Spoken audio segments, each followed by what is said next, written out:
Hello guys, welcome back to my YouTube channel. তোমাদেরকে আজকে দেখাতে চাই ফেসবুক কীভাবে কন্টেন্ট মনিটাইজেশন পাবে। তো চলো আশা করি ভিডিওটা শুরু করা যাক। ফেসবুকে অফিসিয়াল অ্যাপে চলে আসবে। আসার পর এখানে নিজের প্রোফাইলে ঢুকবে, তারপর নিচে দেখবে ড্যাশবোর্ডে ঢুকবে। দেখো সব কিছু চেঞ্জ করে দিয়েছে, ঠিক আছে।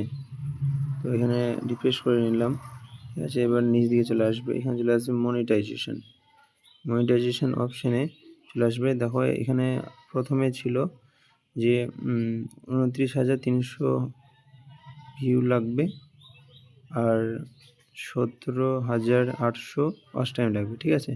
সেটাকে ফেসবুক কোম্পানি আপডেট করে এখানে নতুন একটি আপডেট নিয়ে এসেছে, সেটা হলো 3 মিলিয়ন, অর্থাৎ 300,000 ভিউ লাগবে 28 দিনে, লাস্ট 28 দিনে, তাহলে আনলক কন্টেন্ট মনিটাইজেশন করতে পারবে, ঠিক আছে।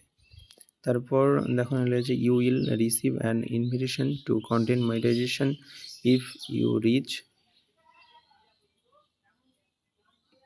3 million views on your new post and follow, ঠিক আছে।